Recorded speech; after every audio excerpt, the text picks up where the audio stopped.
El caso del día.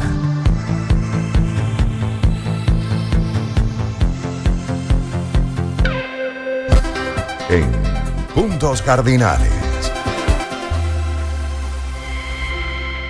Estamos de regreso con Néstor Rosania, periodista colombiano, analista de medios y especialista en conflictos armados, para nuestra sección El Perfil del Día, dedicada hoy a la madrina de la droga, Griselda Blanco. Néstor, antes decías que había muchas críticas sobre este tipo de series por lo que representaba desde el punto de vista cultural como ejemplo para las juventudes, pero por otro lado, estas series no ocultan los resultados trágicos que tienen la vida de estos personajes. A Griselda Blanco la mataron, seguramente, probablemente en un ajuste de cuentas, a 3 de sus hijos los mataron, al parecer ella asesinó a sus 3 o 4 maridos, realmente es una carnicería que es difícil que sirva de ejemplo, ¿no? Sí, es triste esos finales y mira que nosotros desde las investigaciones que adelantamos, yo he encontrado una respuesta casi que generalizada en Colombia, bueno, en América Latina, cuando he entrevistado a chicos que están muy jóvenes, que están ingresando al mundo del narcotráfico, y yo siempre les digo, ustedes saben que los van a matar o van a terminar en la cárcel, o sea, ese es el final sí o sí que van a tener, tarde o temprano van a quedar ahí. Y mira que la constante de las respuestas, y una que me dan mucho en Colombia, es prefiero vivir 5 años como rico y no como 30 como pobre. Entonces ya se creó alrededor del tema del narcotráfico una cultura de la ilegalidad que eso es lo más fuerte. Son muchachos que no tienen mayor nivel de educación, algunos ni siquiera terminaron una primaria, una secundaria, pero fácilmente pueden manejar cifras de 1 millón, 2 millones de dólares, hacen negocios en esas cantidades.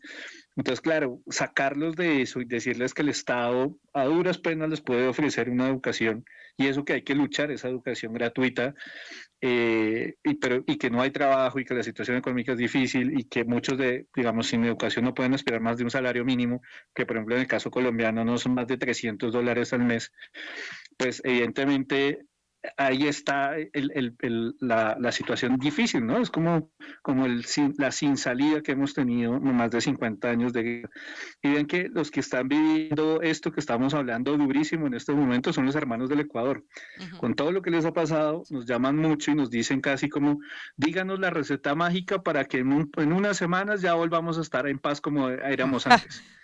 Y la respuesta no hemos podido nosotros, México no ha podido, el problema ya se alargó hacia Venezuela, bajó ahora hacia ustedes. No hay una solución, no sabemos qué hacer.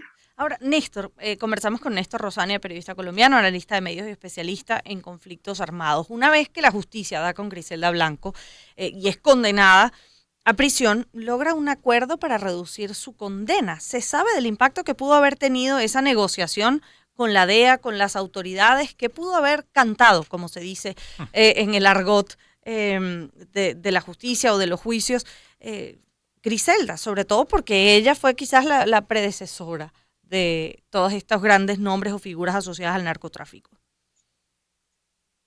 Siempre quedó como el rumor si ella estaba detrás de la captura de Carlos Leder en algún momento, o si había dado alguna información. Pero vean que lo que tú dices es súper importante porque ella va a crear, Michelle, lo que se llamó, después en Colombia se le empezó a conocer a eso como el cartel de los sapos. De por sí hay una serie muy famosa también que está en Netflix.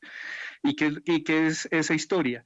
Cuando capturan a Carlos Leder le dan cadena perpetua, cosa que ya vimos que no es verdad, porque a esta hora, en este momento, Carlos Leder está libre y viviendo en Alemania.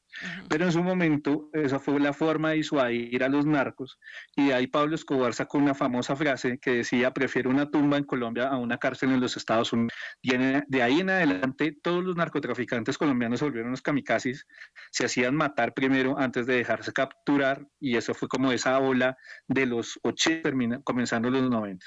Pero lo que hacen los americanos, que lo habían hecho con Griselda Blanco, fue, si ustedes se vienen a Estados Unidos, me cuentan todo, me dan las rutas y sobre todo me dan los nombres de quienes trabajan con ustedes, yo les negocio una pena muy bajita, les lavo algo de plata y les doy aquí la ciudadanía americana, ustedes se quedan acá. Eso hizo que la siguiente generación del cartel de Cali que después terminan capturados ellos dos, pero la siguiente generación, que se va a llamar el Cartel del Norte del Valle, terminan en una vendetta entre ellos mismos, todos buscando cómo irse a Estados Unidos a delatarse unos a otros, y por eso la novela se llama El Cartel de los Sapos.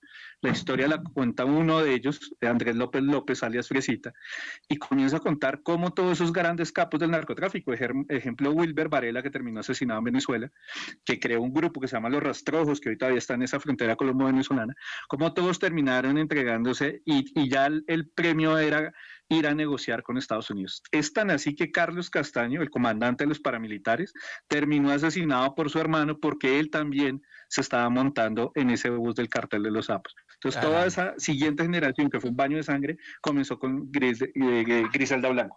Bueno, muchísimas gracias, Néstor, por todas estas explicaciones de ese mundo tan complejo del narcotráfico en Colombia y en, México, Ecuador y los Estados Unidos, por supuesto, que es el principal consumidor. Muchas gracias, Néstor. Y dar forma así a este perfil, el de Griselda Blanco, a propósito del estreno producido por Sofía Vergara, protagonizado por ella, que yo debo decir, yo he leído algunas críticas con respecto al maquillaje, pero me parece que la actuación y el maquillaje están extraordinarios, es decir, extraordinaria. Hacer que un papel de esa naturaleza para una figura como Sofía Vergara, que ha estado tan asociado a esa figura o ese estereotipo de la bomba sexy latinoamericana, me parece que es extraordinario. Además, súper valioso que haya sido ella misma quien se haya procurado producir esta serie para poder interpretar un papel que nadie estaba dispuesto a darle. Y además ha logrado que Sofía Vergara, que es una mujer bellísima, parezca fea. Sí, muy poco atractiva, la verdad.